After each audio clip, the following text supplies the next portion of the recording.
Welcome back to Real Life Reviews, and in today's video we're looking at another mini multi-tool. This is the Lifeline 18-in-1 multi-tool, and it's got a couple of features that make it stand out from its competitors, and I'm going to start quite early in the video with those two features. First off though, a number of you are going to ask, especially at the time of the filming and release of this video, isn't Lifeline part of Wiggle? Haven't Wiggle gone bust? Well, yes, Lifeline is the in-house brand for Wiggle. However, Wiggle have been bought out. It was a snap, it really was. It was, from a financial perspective, £10 million by, I believe, the Ashley Group. That was an absolute snip of the value of Wiggle. However, what it does mean is the future's looking good for Wiggle, albeit reorganised, but also for something like this multi-tool. Because let's face it, whilst for the value of the company, £10 million is a snip, it's still £10 million UK sterling. That's a lot of money. So yeah, I'm feeling quite positive. So the Lifeline 18-in-1 multi-tool. So what are the two key features that set this apart? Well, quite simply, the first is that the chain breaker is built into the tool. You don't have to, as with many of the competitors to this tool, you don't have to unwind and take it off. The operation of the pin is done by this spanner on the side, which simply pushes off and you unwind it. You literally turn it like a handle, and hopefully you can see the pin now coming back, and just flick it round. There's the pin, and to do it up you then simply tighten and close to break your chain. So I think that's probably the easiest functioning chain breaker tool on a multi-tool, and for one that is actually pretty tiny, and I'll come to the weight in a moment. So that's the first real thing, and I'm going to come back to this handle in a moment. The second is this sort of anodized bright blue thing here. It's a CO2 inflator. So immediately, I've just mentioned weight, immediately you're not carrying an extra bit of kit, CO2 inflator. It's part of your tool, and the CO2 canister screws in there, and if I turn around and move the handle out of the way, there we have our applicator, so just in there for the Presta valve. I can't leave the chain tool without giving my usual warning, and that quite simply is please take care. This is not a workshop tool per se, although I'm sure Lifeline Wiggle will say it's up to standard, but it is a small tool and you just need to be careful. It will do pretty much most chains. I wouldn't recommend it for a Campag hollow pin necessarily, but yeah, just take care. I've mentioned weight a couple of times. Let's get that little elephant out of the room. The Real Life Review scales. There we are. And he's just lost a bit of weight. 117 grams. That's pretty impressive with the inflator added in. A really light inflator. Elite Chuck, 17 grams I think from memory. And the nearest like-for-like competitor with tools but not having an inflator, which is the Topeak Mini 20 Pro multi-tool here, that was 154 grams when we weighed it, and that's without, should you use it, its pouch that it goes in. So yeah, from a weight perspective, this really stacks up. Let's just quickly switch back to the inflator though, now we've dealt with the weight, and it's quite a clever little inflator. So the way you use it is you don't simply, when you've got your puncture, screw on your canister. You can locate the canister and screw it a little bit, but what you're doing first is you're locating the inflator onto your Presta valve, hold and engage. Then you turn your CO2, obviously being careful of the cold when it starts releasing air. You turn the CO2 till it cracks and it releases air into your tube. Now, when your tube is as inflated as you want it, you can then continue to rotate clockwise to tighten it in and it will seal off. That means you potentially have still got some air in your canister. The only downside I can see from that is shape and size from where you're storing. So obviously you're then going to have a CO2 canister out here at 90 degrees to where you might have stored it next to your multi-tool. Whilst we're at this top end, let's come back to the little spanner. It's a 10mm open wrench. Has its purposes, but also inside you'll see a little, in here, a Mavic spoke key.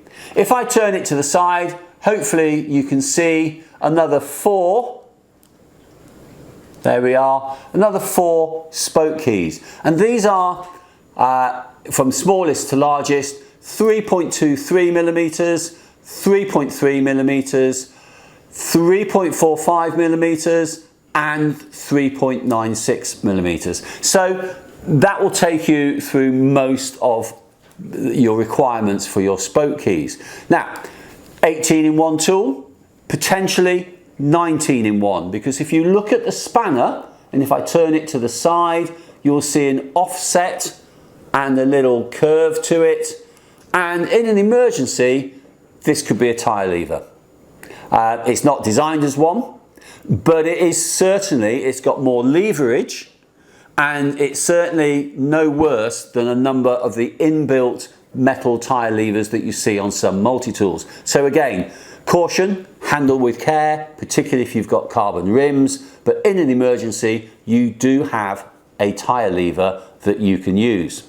And the final thing about this spanner is your braking tool, but if I locate it to the side, it locates with a magnet. There we are, just there. And I don't know whether you can see, but above the magnet are 2 tiny little knobbles, and I'll just rotate that slightly and you might see the protrusion of those little nodules.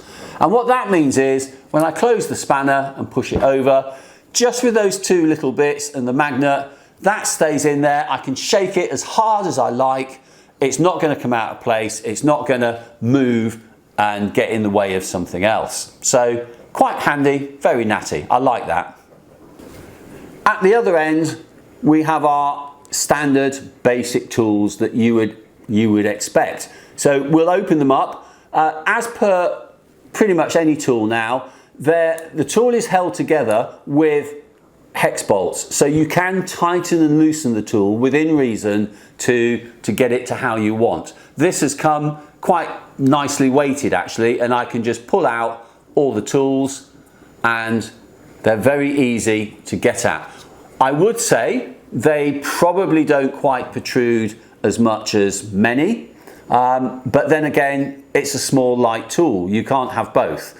You can make it bigger and heavier and have longer working bits. So the hex tools, we've got pretty much what we would expect and what we need. So we've got a 2, a 4, a 5, a 6 and an 8. What we don't have is a 10. So a number of tools will have the 8, which is there, and then have a slide on 10.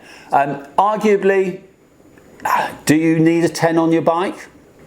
Yeah, 8's probably going to be the biggest for some pedals. Anyway, comment below, do you need a 10? This doesn't have a 10, but it has the others.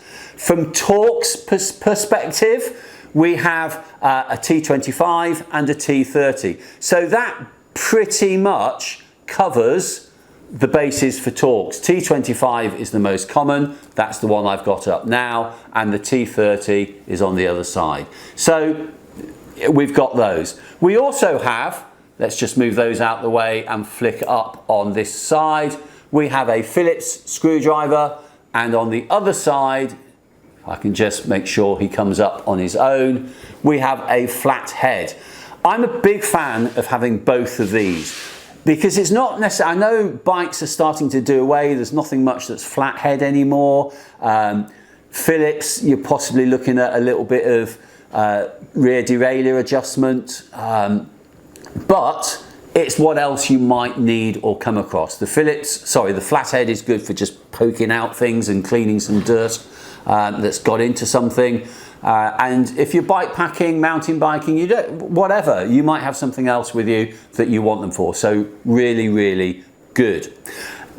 Down here as well, and you can pretty much see them. I'm just going to put some tools away and leave out on one side that little hook, and on the other side, there we go, a second little hook. And what we have is we have a chain retainer. So when you're fitting your chain back together, this is a solution that I've actually not seen before. Lots of multi-tools have like a wire with a hook on either end, excuse me, but this is really neat. And it means it's something else that doesn't pop off the tool. So nothing on this tool needs to come off it to be used. And I think that's probably number 3 of the big bonuses. To summarise then, the Lifeline 18-in-1 multi-tool with 2 key features for me. It's integrated CO2 inflator and the inbuilt chain breaker tool, chain tool. You don't need to take it off. It's got all the hexes and torques plus Phillips and flathead screwdrivers that you're going to want. It's got its own inbuilt chain retainer. It's got its spoke keys. It's got a spanner that can be used as a tyre lever and has got the spoke keys built into it, magnetically held, really well made. And quite frankly, if you're using CO2 and you don't want to take an extra inflator, this could very well be the tool for you. I hope you enjoyed this video. If you did, give it a like, give it a thumbs up and share it with your friends. I'll put in the description down below a link to Wiggle, and they've still got, at the time of filming, some of these in stock. They're discounted, so give it a go. And everything you spend through that link, the channel gets a tiny percentage. You pay no more, you still get your good deals, and it just helps keep the channel going. There's also a link to Tredz for many of your other cycling needs as well. And if you haven't yet subscribed, please click on the little round picture just down there. In the top 2 corners, 2 more multi-tools, both to peak, the Hexus X and the Mini 20 Pro up there. And then down there, for a CO2 inflator, the Genuine Innovations Air Chuck Elite. Thank you for watching.